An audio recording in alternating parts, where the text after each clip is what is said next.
Hello guys, আবারও চলে এলাম আবার একটি নতুন রেসিপি নিয়ে। আলু ফুলকপি চিংড়ি মাছের একটি অসাধারণ সুন্দর রেসিপি নিয়ে আপনাদের মাঝে হাজির হয়েছি। আজকে যে আমি রেসিপিটি আপনাদের সাথে শেয়ার করেছি, আপনারা অনেকেই অনেক রকমভাবে রান্না করে ট্রাই করেছেন, কিন্তু আজকে আমি যে রেসিপিটি দেখাবো ভীষণই সুস্বাদু এবং স্বাদে গন্ধে অসাধারণ। তো চলুন বেশি না দেরি করে রেসিপিটি দেখে নেওয়া যাক। আমি এখানে আলু ফুলকপি বেশ ছোট্ট ছোট্ট করে কেটে পরিষ্কার করে ধুয়ে নিয়েছি। আর চিংড়ি মাছ এখানে আমি 100 গ্রাম নিয়েছি। চিংড়ি মাছগুলো খুব ভালো করে ধুয়ে পরিষ্কার করে নিয়ে তারপর নুন হলুদ মাখিয়ে রেস্টে রেখে দেব 15 থেকে 20 মিনিট। আজকে আমার ভিডিওটি যেখান থেকে দেখছেন আশা করি সবাই সুস্থ আছেন, ভালো আছেন। আজকে কোথা থেকে দেখছেন কমেন্ট করে কিন্তু জানাতে একদমই ভুলবেন না। আর আজকের রেসিপি যদি ভালো লেগে থাকে বন্ধুরা, অবশ্যই ভিডিওটিতে একটি লাইক দিয়ে ভিডিওটি কন্টিনিউ করবেন। তো আমি এখানে আবারও 15 থেকে 20 মিনিট পরে চলে এলাম গ্যাসেতে। আর গ্যাসটা অন করে দিয়ে দিয়েছি সাদা তেল। আর সাদা তেলের মধ্যেই ভেজে নেব চিংড়ি মাছগুলো।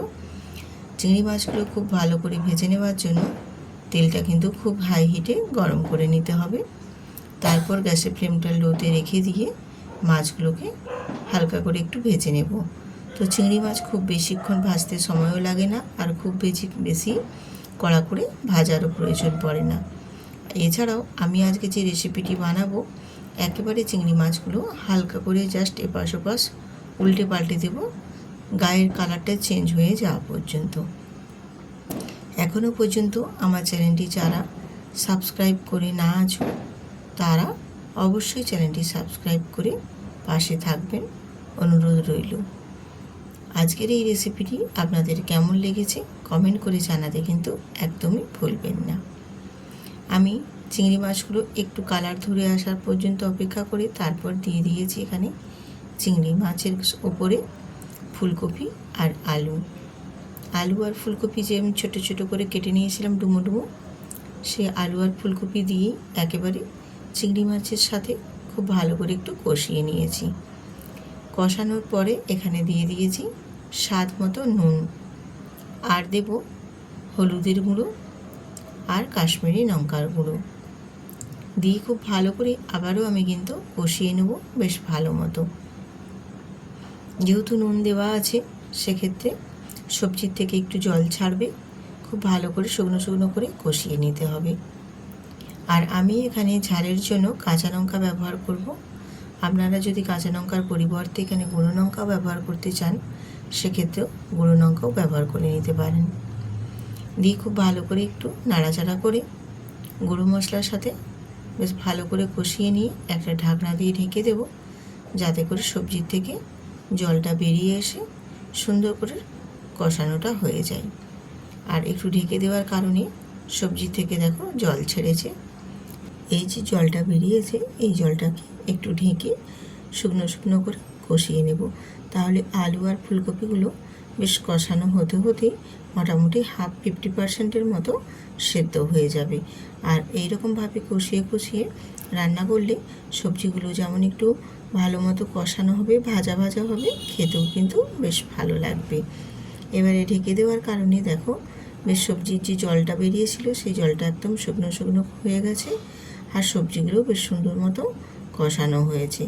ঠিক এই পর্যায়ে এখানে আমি দিয়ে দেব একটা বড় সাইজের পেঁয়াজের কুচো। আর অবশ্য পেঁয়াজটা আমি কিন্তু পরেই ব্যবহার করছি বা দিয়েছি, তোমরা চাইলে প্রথমেও তেলের মধ্যে দিয়ে দিতে পারো। তো আমি কিন্তু ইচ্ছে করে পেঁয়াজটা পরে দিয়েছি, তার কারণ পেঁয়াজটা পরে একটু নাড়াচাড়া দিয়ে কষিয়ে নেব হালকা করে, তাহলে একটা ক্রাঞ্চি ভাব মতো থাকবে পেঁয়াজগুলো বেশ গোটা গোটা থাকবে, খেতেও ভীষণ ভালো লাগবে এই রকমভাবেই যদি বানিয়ে নেওয়া হয়। এই কারণেই আমি পেঁয়াজটা পরে দিয়েছি, আপনারা প্রথমে তেলের মধ্যে দিতে চাইলেও দিয়ে নিতে পারেন।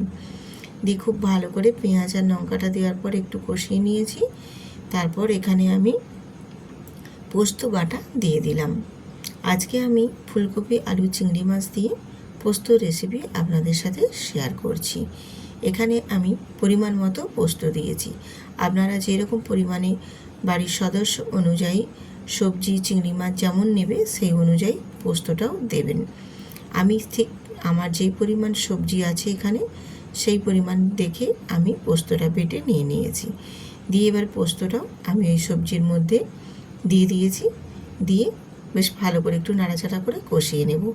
আর এই যে অল্প একটু পশুর স্বাস্থ্যে জল দিয়েছি, দিয়ে পোস্তটাকে বেশ শুকনো শুকনো করে কষিয়ে নিতে হবে। আর এইভাবে কষিয়ে পোস্ত যদি রান্না করা হয় খেতে ভীষণ সুন্দর লাগে। এই কষানো হতে হতে 50% সেদ্ধ হয়ে যাবে, আর তার সাথে এত সুন্দর একটা ঘ্রাণ বেরিয়ে আসবে বন্ধুরা, অসম্ভব সুন্দর লাগবে। যেখানে ফুলকপি, চিংড়ি মাছ, আলু, পোস্ত সব রকম দিয়ে কষানো হয়েছে, এত সুন্দর একটা ফ্লেভার বেরিয়ে এসেছে, ভীষণ ভালো লাগছে। এবারে সম্পূর্ণটা কষানো হয়ে যাবে যখন শুকনো শুকনো করে, তখন এখানে অল্প সামান্য জল দিয়ে দেব। জলের পরিমাণটা আপনারা দেখে নিশ্চয়ই বুঝতে পারছেন আমি কি পরিমাণে দিয়েছি। জাস্ট সবজিগুলো একটু ডুবে থাকবে সেই পর্যায়ে, কারণ আমার কষানো হতে হতেই 50% সেদ্ধ হয়ে গেছে। ঠিক এই পর্যায়ে আমি এখানে জলটা দিয়ে তারপর ফুটে আসা অপেক্ষা করব। ফুটে আসলেই ওপর থেকে আমি এখানে একটা ছোট সাইজের টমেটো ছোট্ট ছোট কিউব করে কেটে নিয়েছিলাম, সেটা এখানে ঢেকে দিয়েছি। আর ঢেকে দেওয়ার কারণে সবজিগুলো বেশ সুন্দর মতো সেদ্ধও হয়ে যাবে, আর বেশ গ্রেভিটাও একদম গামাখা করে হয়ে যাবে। আর টমেটোগুলো আমি আবারও সবশেষে দিয়েছি এই কারণে, টমেটোগুলো বেশ গোটা গোটা থাকবে।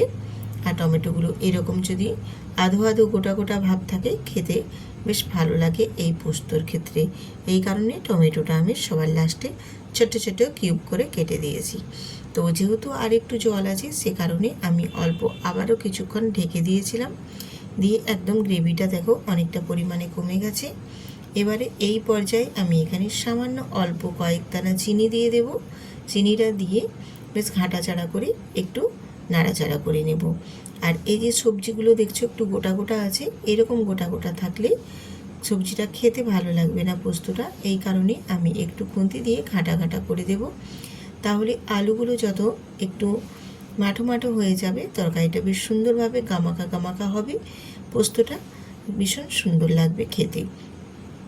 আজকের এই চিংড়ি মাছ আলু পোস্ত ফুলকপি দিয়ে আপনাদের কেমন হয়েছে বন্ধুরা জানাতে কিন্তু একদমই ভুলবেন না। আর যদি খুবই ভালো লেগে থাকে তাহলে কিন্তু আত্মীয় পরিজন সবার সাথে শেয়ার করে দেবেন, এবং নতুন নতুন বন্ধুরা সাবস্ক্রাইব করে বেল আইকনটি কিন্তু প্রেস করতে ভুলবেন না। বেশ সুন্দরভাবে আজকে আমার পোস্ত রেসিপিটি একদম কমপ্লিট হয়ে গেছে।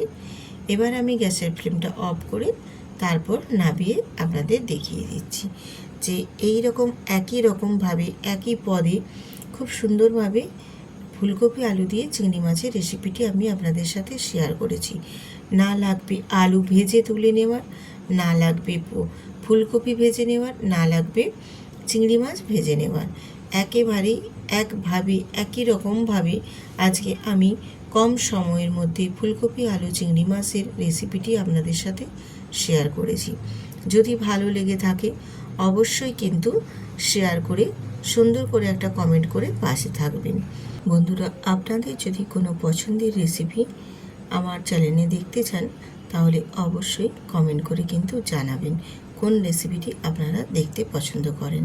তো আজকে এই পর্যন্ত, সবাই সুস্থ থাকুন, ভালো থাকুন, আবারও দেখা হবে।